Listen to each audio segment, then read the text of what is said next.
नमस्कार दोस्तों, जय श्री राम। कैसे हैं आप सब। आज हम किसान भाइयों के लिए, हमारे सभी बंधुओं के लिए एक वीडियो लेकर के आए हैं। भारत एक कृषि प्रधान देश है। यहाँ पे खेती बाड़ी पशुपालन दोनों ही चीजें प्रमुख हैं। हर दूसरा व्यक्ति इसके ऊपर आश्रित है और हम भी एक पेशे से बचपन से ही खेती किसानी करते आए हैं, तो हमें इसका अनुभव है। साथ में हमने ज्योतिष में इसका अध्ययन किया। प्रकृति हमारी माँ है। अग्नि जल वायु पृथ्वी आकाश पंचतत्व के सहारे ही सृष्टि चलती है और पशुधन से आप लाखों करोड़ों रुपए कमा सकते हैं। करना क्या होगा, किस प्रकार से आपको पशु रखने हैं, चाहे आप गाय रखो, भैंस रखो, बैल रखो या कोई और भी पशु आप पालते हैं, लाखों करोड़ों लोग रुपए कमा रहे हैं। और हमारे बहुत से ऐसे बंधु हैं जो आपको बाद में वीडियो में कमेंट करने वाले भी आएंगे, जिन्होंने पशुओं से अच्छा लाभ किया है, अच्छे बच्चों को पढ़ाया है।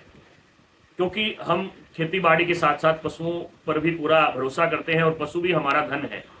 बार बार हम कहते हैं कि 3 प्रकार का धन होता है: नगद धन, रुपए पैसे, आपकी गाड़ी मकान, आपका व्यापार, साथ साथ पशुधन।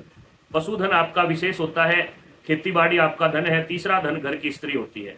आज हम बात करेंगे पशुधन में लाभ के लिए। किसी की गाय भैंस समय पे नए दूध नहीं होती, किसी की नए दूध होने के बाद दोबारा से फिर जाती हैं, और किसी का छोटा काटरू जिंदा नहीं रहता, किसी की गाय भैंस दूध देते देते बीच में दूर जाकर के खड़ी हो जाती है, कोई दूध देती ही नहीं है।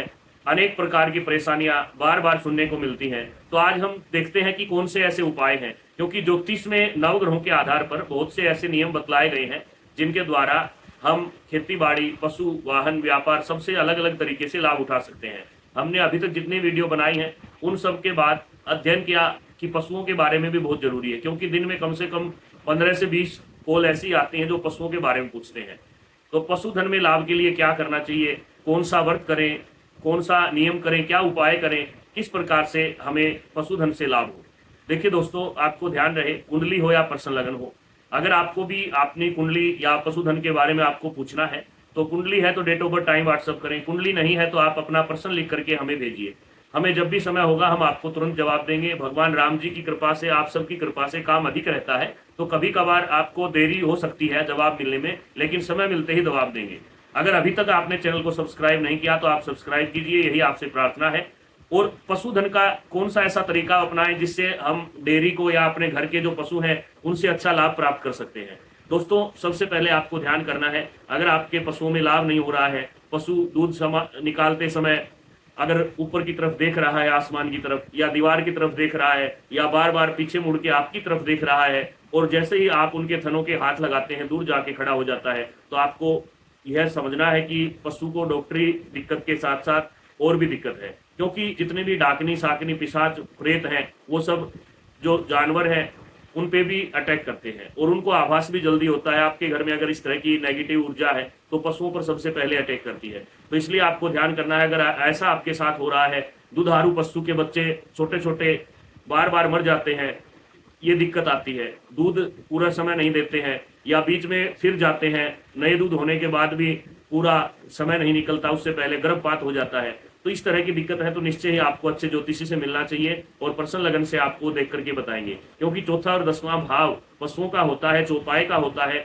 आपको चाहिए कि आप अपने पशुओं के लिए मुख्य रूप से 2-4 नियम अपनाएं। साल में कम से कम आप 1 या 2 बार तो पशुओं के स्थान पर हवन करवाएं।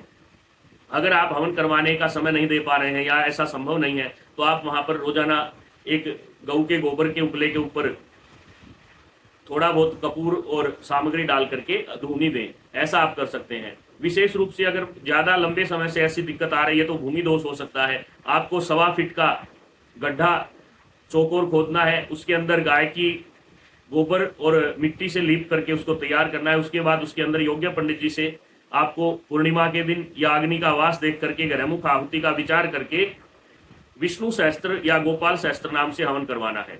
और ध्यान रहे, हवन करवाते समय बीच में कोई आप व्यवधान न डालें। ये लंबा हवन होता है, समय लगता है, आराम से बैठ कर को इस हवन को करवाइए।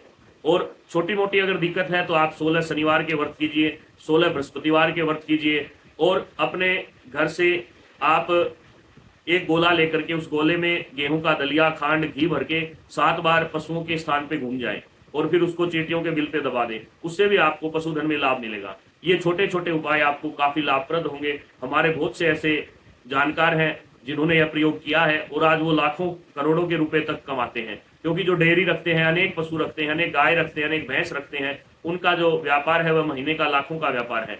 तो इसलिए आप भी निराश न हो, यह आप आजमा करके देखें, क्योंकि ज्योतिष का सीधा संबंध नव ग्रहों से है और नव ग्रहों का सीधा संबंध हर एक प्राणी से है। क्योंकि जिस प्रकार मनुष्य को सब कुछ दिक्कतें होती हैं, उसी प्रकार पशुओं पर भी हर एक चीज प्रभाव डालती है। इसलिए आप कोशिश करें कि ज्यादा से ज्यादा अपने पशुओं की सुरक्षा की तरफ ध्यान दें, क्योंकि पशु हमारे घर के सदस्य हैं। इसके साथ साथ आप एक विशेष उपाय भी कर सकते हैं, जिसमें आपको ये ध्यान रखना है कि जहाँ पे आप पशु बांधते हैं वहां पर आप सफेद आक या काले धतूरे का पेड़ भी लगा सकते हैं।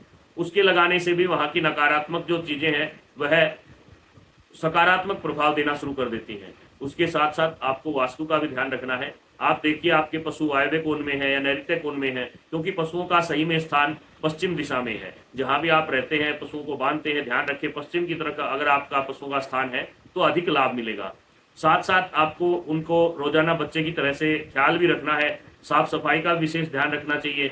और जो माताएं बहनें हैं उनसे मैं विशेष अनुरोध करूंगा कि गोवर्धन गोपाष्टमी के दिन विशेष रूप से पशुओं का, गौ माता का पूजन करें और समय समय पे आप कुछ ना कुछ अपने पशुओं के ऊपर से वार करके गौशाला में दान करते रहें, क्योंकि गौशाला में दान देने से कई बार नजर का दोष होता है। अगर आपको लगता है कि आपके पशु को नजर लगी है तो आप कम से कम 3 टाइम 7 बार उनकी तरफ थूक सकते हैं, ताकि उनकी नजर उतरे। और ये ध्यान रहे कि फिर भी अगर आपको लगता है कि दूध में कहीं गड़बड़ है, कई बार दूध जमता नहीं है या दूध में कड़वाहट आती है, छोटी छोटी ऐसी चीजें हो जाती हैं, तो आप ध्यान रखें लोहे की दराती को आप चूल्हे में लाल करें, जैसे लोहार गर्म करता है वैसे, और उस दूध निकालते ही बाल्टी के अंदर उस दराती को डुबो दें। उससे भी सारे दोष दूर हो जाते हैं। तो ये छोटे छोटे उपाय हैं जो हमारे बुजुर्ग बतलाते थे, जो ज्योतिष में बतलाए गए, उनको आप अपनाइए और निश्चय ही आप पशुधन से लाभ प्राप्त करेंगे। इसलिए गोपाल सहस्त्र नाम, विष्णु सहस्त्र नाम का आप हवन करवाइए और चमत्कार देखिए। ज्यादा अगर आपको समस्या दिख रही है कि इससे भी नहीं होने वाला है, तो आपको पशुओं के लाभ के लिए वहां पर कम से कम भी 11 या 21 अपने घर में सुंदरकांड के पाठ करवाइए और गंगाजल को अभिमंत्रित कर करके रोजाना इकट्ठा कीजिए, वो पशुओं के स्थान पर छींटे दीजिए। उससे भी आपको काफी लाभ मिलेगा।